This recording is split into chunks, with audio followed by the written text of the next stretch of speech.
you know what? We did this. This is our fault. I fully blame us as cinematic audiences. We have done this to ourselves. There's no one to blame but the people who made this and us for bitching for years about Paul W.S. Anderson and his directing abilities and complaining about the Resident Evil cinematic franchise. And it being, it's not good enough, it's just terrible, it's stupid, it doesn't make any sense to follow video games for years. And then Netflix was like, hold my beer. Hold it. Hold my 6-pack. And then they ran away with the rights to Resident Evil. And they came back. And I'm Mac the Movie Guy, also known as John Stark. And this is my review of Resident Evil, the TV series. Not the animated one that they did last year, but the new live action one, which maybe you didn't know happened, but it did. This is season 1, episode 1. I don't do the binge watch thing, and I honestly don't even know if I'm going to make it to episode 8 at this point, so I'll make no promises. And I'm a blind film critic, which you saw when you clicked on this post, so don't complain to me. There's a comment box over there. You can write in that. And so I don't know what the graphics look like in this film. I mean, Listen, I haven't always been blind, so yeah, I've seen some of the Resident Evil movies. I understand the special effects. I actually thought it was pretty cool back in the day. The first Resident Evil film with the lasers, and that one dude, he did so good, and like the audience was like rooting for him, and then all of the lasers are just in like these tiny things where he can't flip over them anymore or anything like that. And you're just like, oh, that's not fair. That's cheating.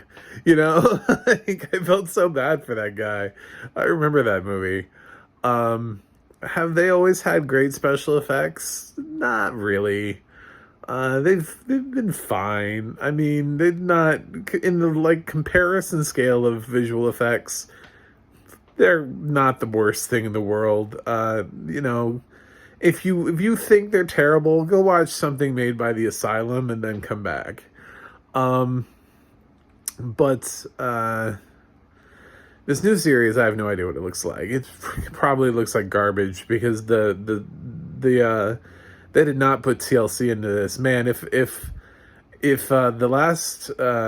Avatar show, The Last Airbender is having a hard time, and Netflix was willing to put Resident Evil out looking like this, I really don't know. I don't know what the Avatar show is going to be like when and if it ever debuts. I can't believe Netflix had such a huge franchise and they looked at this and they were like, yep, this will do fine. Did they not learn? Look, I actually kind of liked Cowboy Bebop. You would think that they would have learned from the massive, terrible response they got from Cowboy Bebop. That looking at Resident Evil, that did they test it? Did they show this to anybody?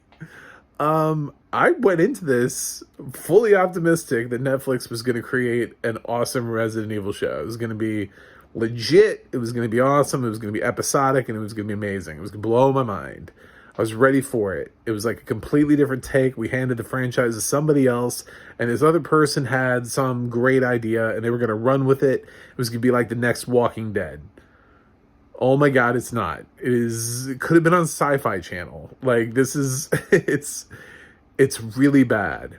However, I have to say to all of the critics out there that have reviewed this and been like, it's terrible. Y'all need to calm down, because there's one thing I have to say before I move any further. Lance Reddick is the fucking boss. He is amazing, and he's amazing even when everything around him is shit. Even when the whole thing around him is shitty, Lance Reddick is still just, I don't know, perfection. He handles some of his dialogue in this is just I don't know what they give him, and then he turns it into these moments where you're just like, damn, damn. Like, there was a simple scene in this thing where he was sitting down at like the principal's office for one of his daughters, and he just like owns the shit out of everybody in the room with like really simple dialogue. Just he has this natural intimidating presence where he can just read a line of dialogue and just make you scared for your life. Like, the line isn't necessarily threatening, but it's just his delivery is so good, and it's not overdone, it's not overacting, it's nothing. He's just got that voice. Like, when we lose the myth, the legend, James Earl Jones, and Morgan Freeman, I think probably the next greatest like voice we have that we haven't fully tapped into as a culture is probably his voice. It's ridiculous. He just speaks and like everybody stops and listens to him. He's got one of the greatest voices, and he knows how to use it. So I thought he was terrific. The show around him is not off to a great start in episode 1. We're introduced to him, and he's got like, I guess, 2 daughters, and one of them, they're kind of both annoying. I didn't really care about either one of them. Jade and Billy. I just saw this today. I can't remember their names. The film, the TV show starts out with like Jade, and she's like fighting the Zeros, and then it flashes, and this thing jumps through time. Like, it's just constantly, like, the editor on this thing must have been losing his mind trying to keep track of like what time he's in. I think we're in like 3 different timelines. I think we're in like the past, the present, and the future, like all at the same time, because we have to go back to, like, I know that we're in like 2022, but I swear there was a scene where it like showed them arriving at Raccoon City. So I think they go back even further than that. So, and then they're like at Raccoon City, and they're going to school in Raccoon City, and the girls having some troubles in school, and they both have sort of different personality types. And basically this entire thing, all of Resident Evil, is just because of this one girl, because she's got to be dumb, she's got to be stupid, and she's got to be like, we have to save the animals. Dad is testing on animals, and I need you to break in with me so we can take photographs so that we can stop all of the stuff that's happening with these animals.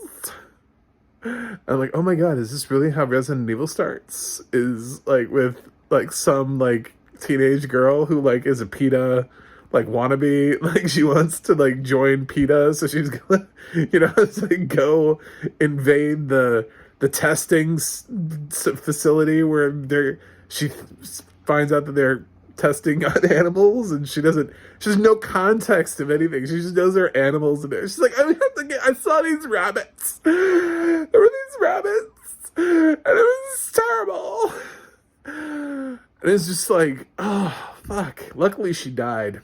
So we only have one sister that's stupid to follow. And apparently that sister later turns out to be a badass, because she parkoured her way out of a room where everyone else died. I mean, like, there was just legit called what I would call a futuristic mass shooting, where these guys just come in the room with guns, and they're there for her, and like the other people who are there are like, yeah, we got her. And he's like, great.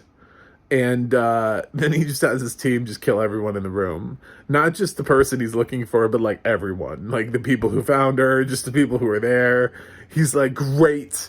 She's somewhere in here. We'll just, everyone then. Just, we're going to lay waste. But of course the one person just manages to magically escape out of the room. And it's just, the series doesn't really make a whole lot of sense. It's just constantly leaping through time.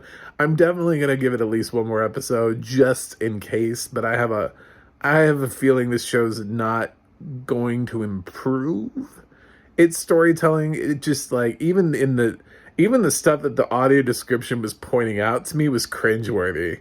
Like the guy that was standing there and he was like smiling next to this dead body that was the guy that he just shot, and he's like watching this like massacre, and he's got this like big grin on his face, and I'm like, I can just feel this. I can feel how bad this is. Like if I could see it, I know this would not be good. This makes Paul W.S. Anderson look like he deserves an Oscar.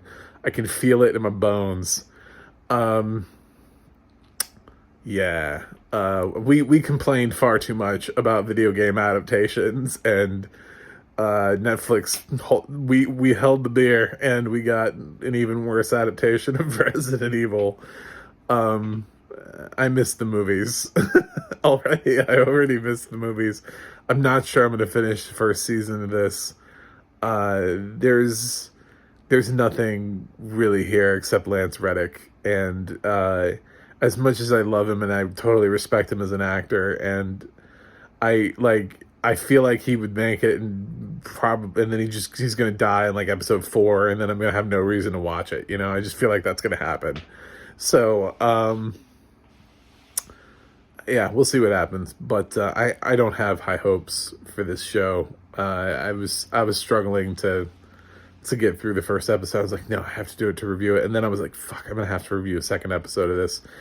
I like to generally I always like to see at least 2 episodes of any TV series, unless the pilot is just unwatchable. But this was not totally unwatchable. I am somewhat intrigued what they're going to do with Resident Evil as a franchise. I don't think this is going to get a second season. I would be shocked. I think people are going to watch this, and what Netflix is going to see is a whole bunch of people not making it to episode 8.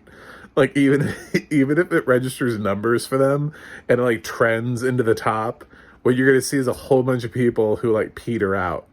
And they'll be like, wow, a lot of people watched 1 through 3, but we've only got a handful of people here. Only 5% of them made it to episode 8. I think we're gonna have to cancel this. So I expect this to be a swift cancellation, like Jupiter's Legacy fast. Yeah. Maybe they'll figure out. Maybe they'll be like, well, we own the IP, so we'll do something different with it, and they'll do another thing like the animated series that they did last year, which was actually decent. The limited animated, where they went to the White House. I don't remember what it was called. It was decent. It wasn't amazing, but it was decent. Certainly better than this. Anyway, yeah, I was appreciative of the audio description. I don't think it was the best audio description in the world, but I also think the people doing the audio description were kind of just like, fuck it. At times, like they were trying to describe things, but they also didn't know like how, like, what are we supposed to describe here? You know, like I felt like we could have gotten better description of some of the zeros or whatever they're called. They were just sort of described as being like slack-faced. It's like, really? Because I can do that. I can just kind of be like, just be like, does that make me? Is that all it is? That's the okay then. I really went low budget on this.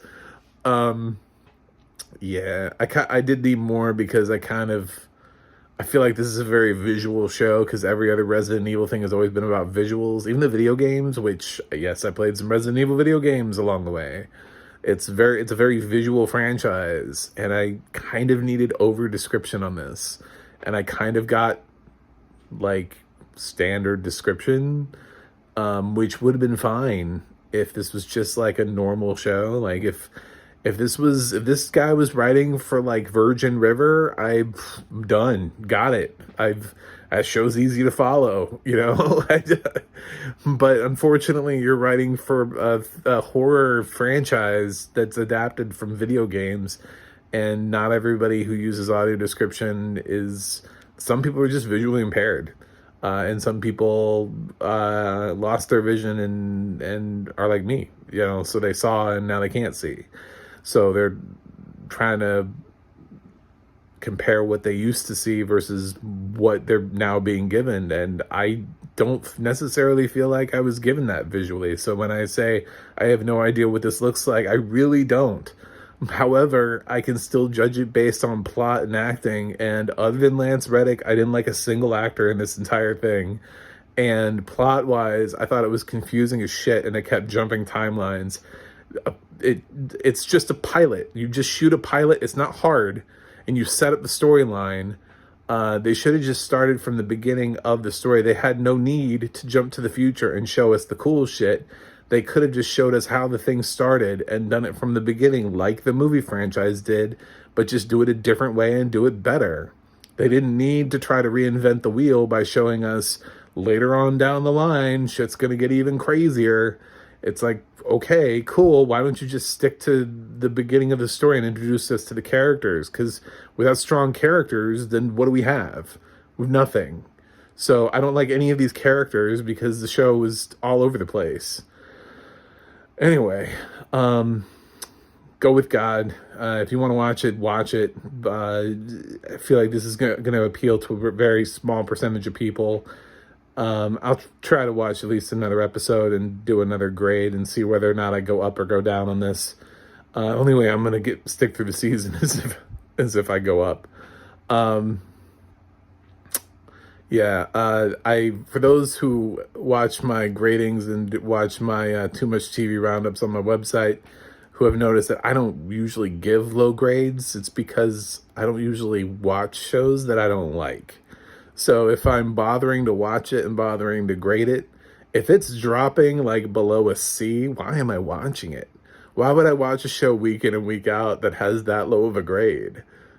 It doesn't make any sense. So once a show starts dropping even like C plus C, it's getting close into stop watching territory. So when I say I'm giving Resident Evil Season 1, Episode 1 a D plus, note that normally that's beyond the danger zone, but because it's Resident Evil, I'm gonna give it one more episode. I normally don't for a show I would give a D plus to. It has audio description, so we're gonna go with it. And that's it. So let me know what you think in the comments. MacTheMovieGuy.com is my website. You can like and subscribe. The Audio Description Project and the adna.org are the websites I always like to hype at the end of these reviews. So anyway, see you in episode 2.